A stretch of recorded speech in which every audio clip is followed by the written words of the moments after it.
जी ने कहा, हे नारद, मैंने युक्ति प्राप्त करने के लिए तुम्हें ये युक्ति बताई है कि अब एक अन्य उपाय सुनो आप, जिसके अनुसार आचरण करने पर शिव जी की भक्ति दृढ़ होती है और जिस उपाय के करने से पाराशर के पुत्र वेद व्यास सिद्ध हुए, मैं उनको वर्णन करता हूँ। शिव जी के चरित्रों का जो भी कोई मनन करता है, शिव जी को प्राप्त करने में अत्यंत सहायक होता है। सर्वप्रथम गुरु के मुख से शिव जी का यह सुगान सुने तथा स्वयं उसका पूजन और तथा मनन करें। ऐसा करने से शिव जी का सामिप्य लाभ होता है और सभी व्याधियां भी उसकी नष्ट हो जाती हैं। शिव जी के यश के संबंध में जो गीत हो वही गीत गाए, जो पद हो वही पद गावे, अथवा देवताओं के द्वारा बनाए गए अथवा मनुष्यों के बनाए हुए हों, सभी प्रकार के पद के गायन उनसे दुख दूर हो करके आनंद की प्राप्ति होती है। इस प्रकार शिव जी का श्रवण करने से तथा वर्णन करने के उपरांत उनका युक्ति पूर्वक शुद्ध हृदय से मनन करना चाहिए। हे नारद, सत्संगति में बैठने से शिव जी के गुण चरित्रों का फल लाभ होता है और तदुपरांत कीर्तन तथा अंत में मनन की प्राप्ति समझनी चाहिए। अस्तु शिव जी की प्रसन्नता के लिए ही सब कार्य करने चाहिए। इस युक्ति से शिव जी का पद प्राप्त करना अत्यंत सुगम होता है और वेद तथा पुराण भी मनन की महिमा का वर्णन करते हैं। जिस मनुष्य पर भगवान सदाशिव एक बार प्रसन्न हो जाते हैं, उसके अतिरिक्त भगवान सदाशिव को प्राप्त करने का और कोई अन्य उपाय नहीं है। उसी को ये श्रेष्ठ लाभ प्राप्त होता है। अब मैं व्यास जी की भी कथा तुम्हें सुनाता हूँ तथा कहता हूँ, उसे अब ध्यान पूर्वक सुने। हे नारद, व्यास जी ने वेद को 4 भागों में बांट करके दिन रात परिश्रम करके 18 पुराणों का निर्माण किया, परंतु तब भी उनके हृदय में संतोष नहीं हुआ। इसलिए वे मन को शुद्ध करने के हेतु ब्रह्म नदी के तट पर बैठ गए और तपस्या करने लगे। उन्होंने शिव जी का ध्यान धर करके संपूर्ण इंद्रियों को जीत लिया। तब शिव जी ने व्यास जी को ऐसा कठिन तप करते हुए देखा तो उन्होंने प्रसन्न होकर के सनत कुमार को व्यास के निकट जाने की आज्ञा दी और उस समय सनत कुमार ने व्यास जी के पास पहुंच करके उन्हें अपना दर्शन दिया। व्यास जी ने सनत कुमार का पूजन करते हुए उनकी बहुत प्रकार से स्तुति की। उस समय मेरे पुत्र सनत कुमार ने अत्यंत प्रसन्न होकर के शिव जी से इस प्रकार कहा, है व्यास जी, आप सुखदेव जी के पिता तथा ऋषि मुनियों के स्वामी हैं। आपने सब जीवों पर दया करके वेद के 4 भाग किए हैं तथा सबका उपकार करने हेतु 18 पुराणों का निर्माण किया है, परंतु हम आपसे ये पूछते हैं कि आप एक बड़े परिवार के संरक्षक होते हुए भी इस प्रकार कठिन तप क्यों कर रहे हो? हमें ऐसा प्रतीत होता है कि आपका हृदय कुछ उचट गया है संसार से, परिवार से।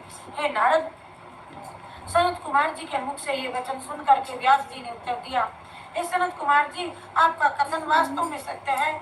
मैंने वेदों को विभाजित करके सब पुराणों को बनाया है तथा परोपकार के लिए अत्यंत परिश्रम भी किया है। मैं संसार में सबका गुरु बनकर के प्रसिद्ध हुआ हूँ, परंतु इतने पर भी मुझे मुक्ति धर्म का लाभ नहीं हुआ, इसलिए मैं तपस्या कर रहा हूँ। इस तप के प्रभाव से यदि आप यहाँ मुझे सेवक समझ करके आए हैं तो कोई आश्चर्य की बात नहीं है, क्योंकि आप सर्वज्ञ तथा दूसरों की भलाई करने वाले हैं।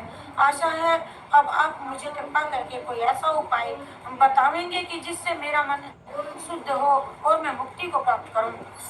हे नारद, यह सुनकर के सनत कुमार जी ने उत्तर दिया, है व्यास जी, शिव जी की माया को कोई भी नहीं जान सकता। वह संपूर्ण संसार को मोहित करने वाली शिव भक्ति के बिना वह सब लोगों को अनेक प्रकार के कष्ट भी देती। यद्यपि आपने वेदों के विभाग किए और पुराणों को भी बनाया, परंतु इतने पर भी आपने न तो धर्म को जाना और न शिव जी के किसी तत्व को समझ पाए।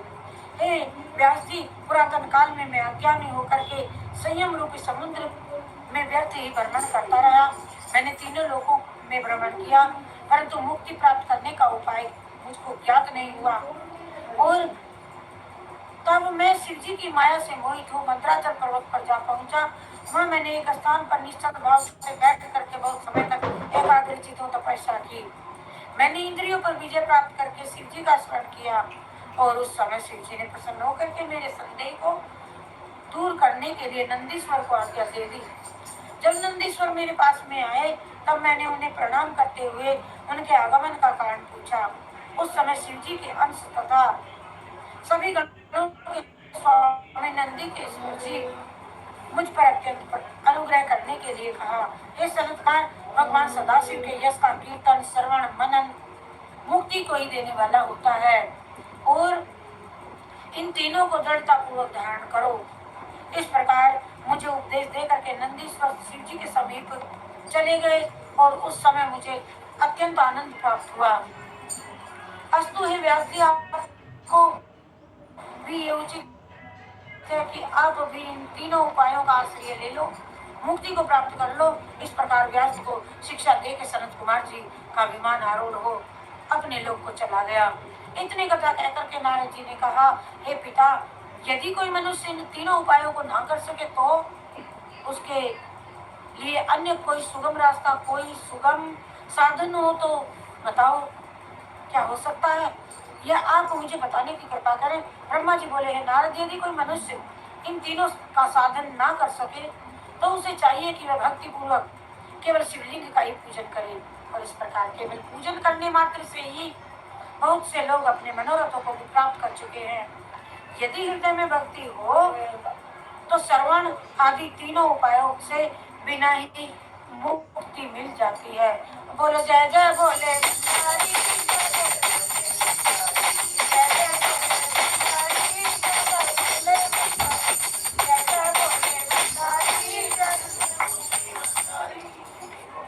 अध्याय में, शिव पुराण के 15वें अध्याय में नारद जी बोले कि हे पिता, मैं यही जानना चाहता हूँ कि सभी देवता वीर रूप से पूजे जाते हैं अथवा केवल शिव जी को ही वीर रूप में पूजा जाता है।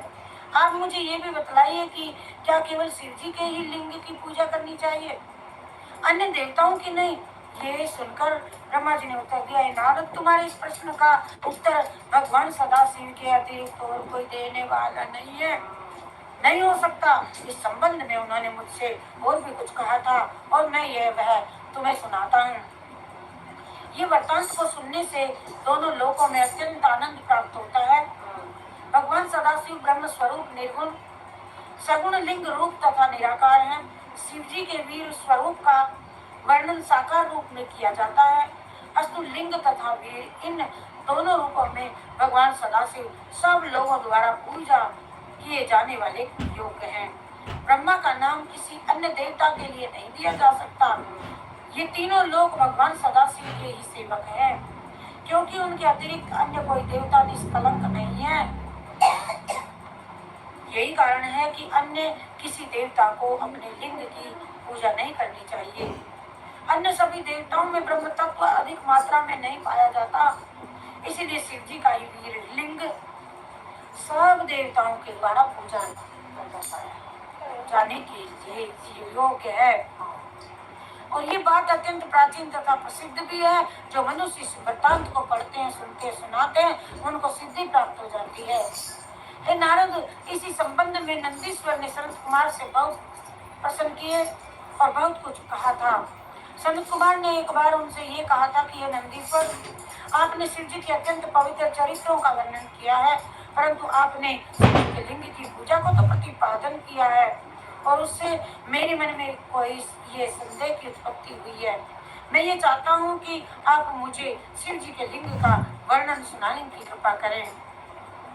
यह सुनकर के नंदीश्वर ने उत्तर दिया, है सनत कुमार, पिछले कल्प में जब प्रलय हो गया, उस समय ब्रह्मा तथा विष्णु एक दूसरे से जब विवाद कर रहे थे और विवाद करते हुए परस्पर का दोनों वे युद्ध करने लगे, तब भगवान सदाशिव उन दोनों का अहंकार दूर करने के लिए एक आदि अंत से रहित ज्योतिर्मय खंभ के रूप में प्रकट हो गए और वह खंभा लिंग के समान लक्षणों वाला था। उस समय शिव जी ने उन दोनों के अहंकार को नष्ट कर परम धर्म की शिक्षा दी। तभी से तीनों लोकों में लिंग वीर की पूजा प्रचलित है। और इस स्कंद में मैं तुम्हें पूर्व काल की भी एक बात सुनाता हूँ, ध्यान से सुनिए। सनत कुमार, पूर्व समय में सब देवताओं के स्वामी विष्णु अपनी सैया पर आनंद पूर्वक शयन कर रहे थे। उसी समय में ब्रह्मा जी कहीं से न कहीं से आकर निकल करके आए और समीप आ पहुंचे और उन्हें लेटे हुए देख करके अत्यंत क्रुद्ध हो गए। अक्रुद्ध हो गए, अहंकार में भर गए, इस प्रकार कहने लगे, हे अभिमानी देवता, बोल तू कौन है, और जो हमारे आने पर भी इस प्रकार लेटा हुआ है, उठता नहीं है। हम तुम्हारे स्वामी हैं, हम तथा अत्यंत कृपा करके तुम्हारे पास हम इतनी दूर से आए हैं। ये सुनकर के विष्णु जी ने उत्तर दिया, है ब्राह्मण, तुम हमारे पुत्र हो, अस्तु तुम्हें ऐसे कटे वचन नहीं कहना चाहिए, तुम्हें ये उचित नहीं है। तुम यहाँ आनंद पूर्वक बैठो और अपने अहंकार को त्याग दो। यह सुनकर के ब्रह्मा जी बोले, हे विष्णु, तुम हमें अपना पुत्र किस प्रकार से कहते हो? इस प्रकार की दुर्बुद्धि द्वारा अपने हृदय में धर्म को त्याग देना श्रेष्ठ नहीं है। क्या तुम्हें ये नहीं ज्ञात कि तुम्हारे नाम स्वयंभू आदि परमेश्वर विधाता और ब्रह्मा आदि हैं? हम तुम्हारे पिता हैं और तीनों लोकों को धारण करने वाले हम ही हैं। हमारा उत्पन्न करने वाला कोई लोकों में और नहीं है, और तुम्हारी बुद्धि तो नष्ट हो गई है। विष्णु जी और ब्रह्मा जी की विवाद, जो तुम स्वयं को हमारा स्वामी कहते हो, यह सुन करके विष्णु ने उत्तर दिया, है पुत्र, तुम हमारी नाभि से उत्पन्न हुए हो और माया से भूल करके अपने को सबका स्वामी समझ बैठे हो। हे सनत कुमार, इस प्रकार ब्रह्मा तथा विष्णु बहुत समय तक विवाद करते रहे। तदुपरांत उन दोनों में घोर युद्ध होने लगा, और उस समय दोनों ओर से के संबंधी सहायक तथा गण आदि भी अपना अपना पक्ष लेकर के एक दूसरे के विरुद्ध युद्ध में प्रवृत्त हो गए, और दोनों ओर से अनेकों अनेकों प्रकार के अस्त्र शस्त्र चलने लगे। उस युद्ध को देख करके सभी देवताओं को अत्यंत आश्चर्य हुआ, परंतु शिव जी की माया के वशीभूत होने के कारण वास्तविक भेद को इनमें से दोनों में से कोई भी न जान पाया। और युद्ध करते समय विष्णु ने ब्रह्मा के ऊपर महेश्वर नामक बाण छोड़ा। तब ब्रह्मा ने भी क्रुद्ध होकर के पाशुपात अस्त्र का प्रहार किया। वे दोनों बाण एक दूसरे से मिलकर के प्रलय करने लगे तथा संपूर्ण सृष्टि में अग्नि वर्षा कर उठी। और उस समय सब देवताओं ने अत्यंत भयभीत होकर के ये विचार किया कि हमें शिव जी की शरण में जाकर के रक्षा करने हेतु हमको वहां जाकर के प्रार्थना करनी चाहिए। जय जय बोले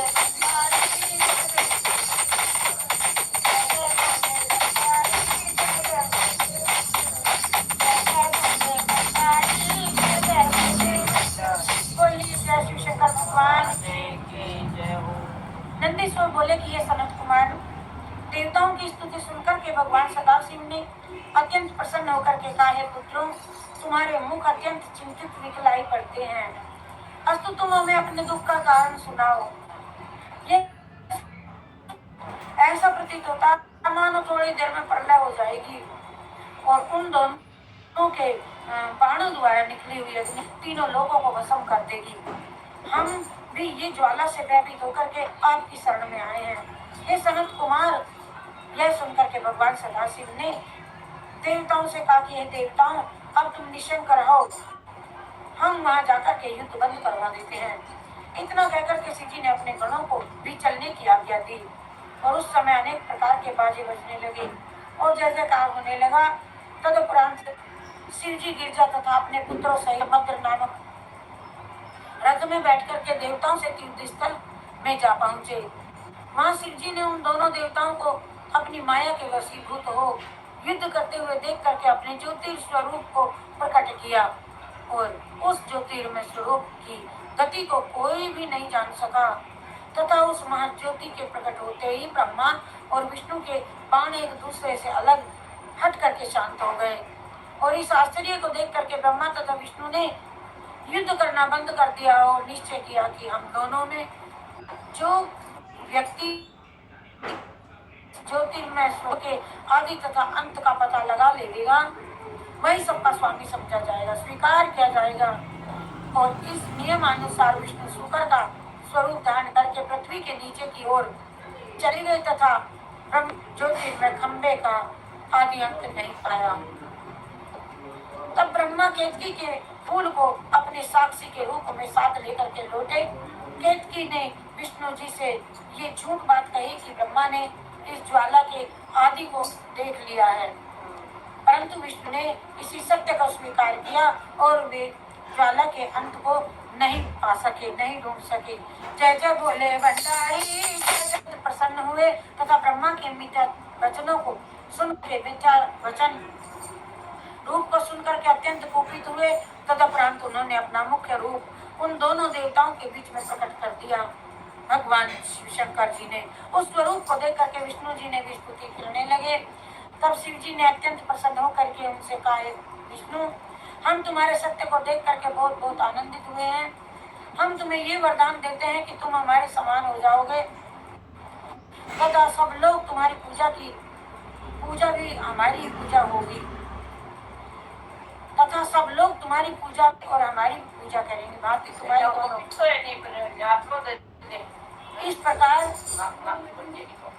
इस प्रकार विष्णु को वरदान दे करके भगवान सदाशिव ब्रह्मा जी के से बोले, हे ब्राह्मण, तुमने सांसारिक आनंद तथा प्रशंसा प्राप्त करने के हेतु धर्म को त्यागा है और तुम तीनों लोकों में अपना पूजन कराने के लिए झूठी बोलते फिरते हो।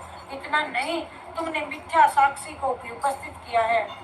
अस्तु, हम तुम्हें श्राप देते हैं कि तीनों लोकों में कोई भी तुम्हारी पूजा न करेगा। ब्रह्मा जी को कहा। ब्रह्मा जी उस व्यक्ति के पुष्प को ले आए, कहने लगे कि तू कह देना, मैंने छोड़ देख लिए शंकर जी का।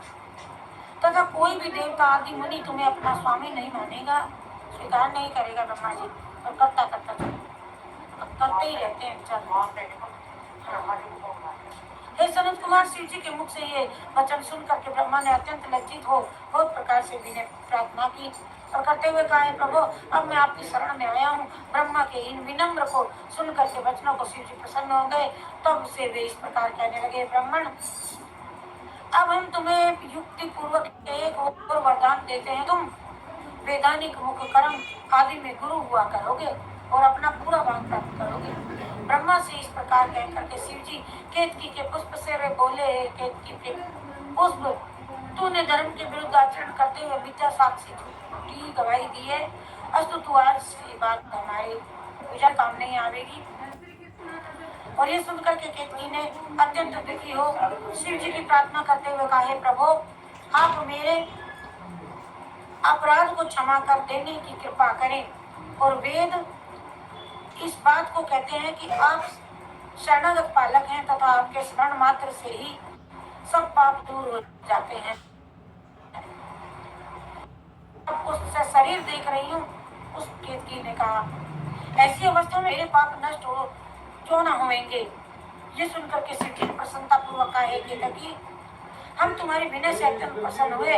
अस्तु, अब ये वरदान देते हैं कि तुम मुझ पर पीतान की द्वारा चढ़ाई जाओगी।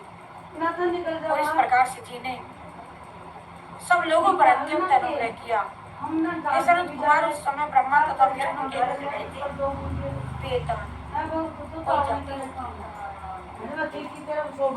और तब शिव जी ने अत्यंत प्रसन्न होकर कहा, हे ब्रह्मा तथा विष्णु, तुम दोनों में मुझे प्राणों से प्यारे हो और आज का दिन परम पवित्र तथा मुक्ति को देने वाला है। ये संसार में रात्रि के नाम से प्रसिद्ध होगा। शिवरात्रि के व्रत सब लोगों को अत्यंत आनंद प्रदान करेगा। तुम लोग इस दिन व्रत करके हमारे लिंग की पूजा किया करना, जिससे तुम्हारे सभी पाप तथा दोष नष्ट हो जाएंगे। हम यह लिंग रूप में प्रकट हुए हैं। अस्तु, इस स्थान का नाम लिंगालय होगा और सब लोगों की पूजा के निमित्त हम इस लिंग के अंश रूप से विराजमान रहेंगे। इस स्थान का नाम अरुणाचल होगा, तो लोग यहाँ आकर के हमारी पूजा करेंगे और परम पद को प्राप्त होंगे।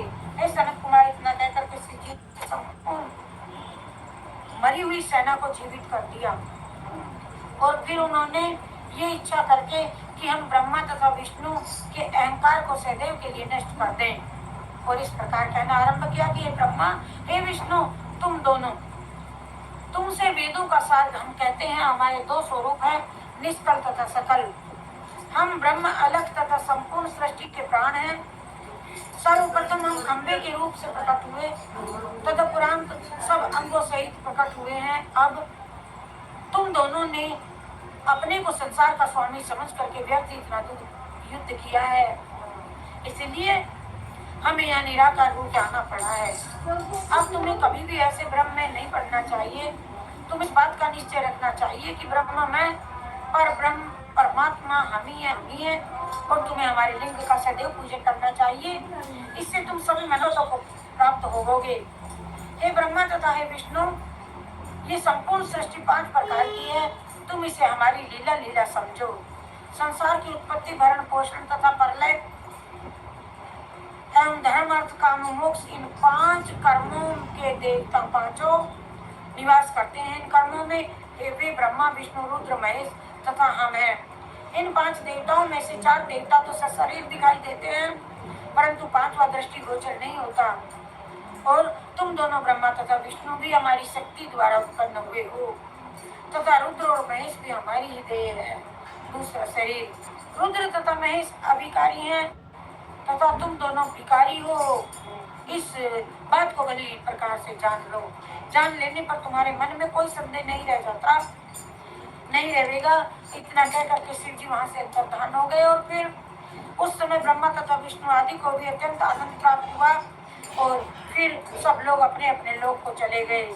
इतनी कथा कह करके ब्रह्मा जी ने कहा, नारद, नंदीश्वर के मुख से इस पवित्र चरित्र को सुन करके सनत कुमार जी भी अत्यंत आनंदित हो अपने स्थान को चले गए। शिव जी के इस परम पवित्र आख्यान का हमने तुमसे वर्णन किया। तुम्हें ये निश्चय पूर्वक जान लेना चाहिए कि जो लोग शिव जी की भक्ति करते हैं वे सदैव प्रसन्न रहते हैं। जो लोग शिव जी के चरित्रों को पढ़ते हैं, सुनते हैं तथा दूसरों को सुनाते हैं, वे इस लोक में अत्यंत आनंद भोग करके अंत में शिवपुरी को ही जाते हैं। इति श्री शिव पुराणे ब्रह्म नारद संवाद भाषायाम नवम खंड समाप्त। जय जय बोल भंडारी, जय जय भंडारी, जय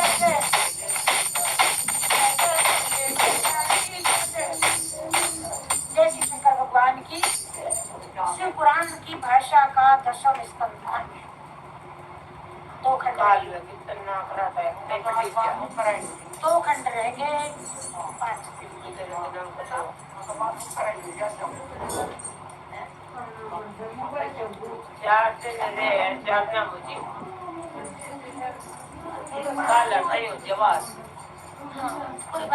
कोई बात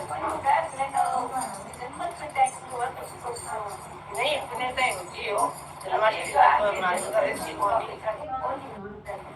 अपने सामने पड़ती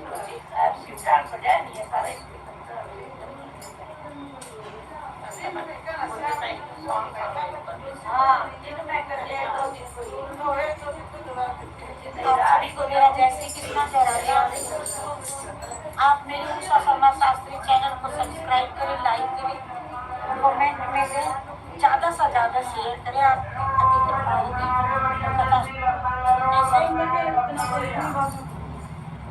पुण्य प्राप्त होगा। 10वां स्कंद शिव पुराण भाषा 10वां स्कंद खंड 1 अध्याय। सूत जी ने कहा, सोनकादि ऋषियों, शिवरात्रि की व्रत का वृतांत सुनने के उपरांत नारद जी ने ब्रह्मा जी से कहा, हे पिता, भगवान सदाशिव के जितने भी व्रत हों उन्हें आप मुझे बताने की कृपा करें। यह सुनकर के ब्रह्मा जी ने उत्तर दिया, हे पुत्र, शिव जी के तो बरती व्रत है, शंख व्रत है। उन सब व्रतों में निम्नलिखित 12 व्रत हैं, वो मैं तुम्हें बताता हूँ, अत्यंत आवश्यक है और वही व्रत सबसे प्रमुख भी है। उन्हें यज्ञ बल की स्मृति में वर्णन किया गया है। मनुष्य को सदैव चाहिए कि वे इन व्रतों को अवश्य धारण करें, क्योंकि इन्हें किए बिना किसी कार्य की सिद्धि नहीं होती। ये नारद व्रत का इस प्रकार से दोनों सभी व्रत इस प्रकार से हैं, दोनों तो अष्टमी, दोनों एकादशी, दोनों त्रयोदशी और दोनों चतुर्दशी तथा महीने में जितने भी चंद्रवार व्रत पड़े वे सब मिला करके एक महीने के 12 व्रत माने जाते हैं। भगवान सदाशिव की आज्ञा है कि अष्टमी के व्रत में केवल फलाहार करना चाहिए, परंतु शुक्ल पक्ष की एकादशी को निर्जल व्रत रखना चाहिए। कृष्ण पक्ष की एकादशी को भोजन किया जा सकता है। इसी प्रकार दोनों त्रयोदशी तथा कृष्ण पक्ष की चतुर्दशी में भी एक बार भोजन करने की आज्ञा है, परंतु शुक्ल पक्ष की चतुर्दशी में निर्जला व्रत धारण करना चाहिए। सोमवार के व्रत में भी एक समय भोजन कर लेने की आज्ञा है। इन सभी व्रतों में शक्ति सहित भगवान सदाशिव का पूजन करना चाहिए। इन व्रतों में अपनी सामर्थ्य के अनुसार शिव भक्तों को भोजन भी कराना चाहिए तथा शक्ति के अनुसार दान भी देना चाहिए। हे नारद, जो मनुष्य इन 12 व्रतों में से एक भी नहीं करता उसे महापतित समझना चाहिए। जो मनुष्य शिव जी के सभी व्रतों को करता है उसे परम पवित्र समझना चाहिए। यदि कोई मनुष्य 12 व्रत रखने में असमर्थ होने के कारण केवल एक ही व्रत धारण कर लेता है वह शुभ ही शुभ है। इन दोनों प्रकार के व्रत रखने वालों पर भगवान सदाशिव सदैव अपनी कृपा बनाए रहते हैं। हे नारद, 4 वस्तु मुक्ति प्रदान करने वाली हैं, उन्हें इस प्रकार जानना चाहिए। शिव जी का पूजन, शिव जी का जप, शिव जी का व्रत और काशी में अपनी मृत्यु, ये 4 बातें जान लेनी चाहिए। ये चारों बातें शिव जी को अत्यंत प्रिय हैं, संसार में अत्यंत सुख प्रदान करने वाली हैं। इन सब व्रतों में शिव जी का व्रत अत्यंत श्रेष्ठ कहा गया है।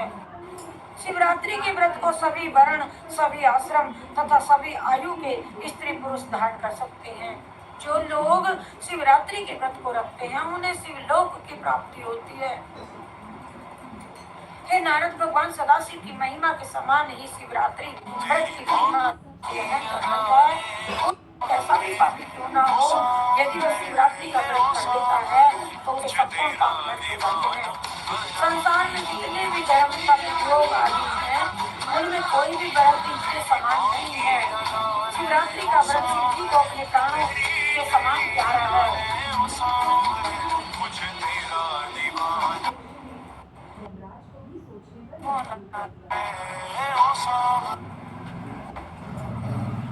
कृष्ण पक्ष की चतुर्दशी को ये व्रत होता है, परंतु माघ मास में इस व्रत को विशेष रूप से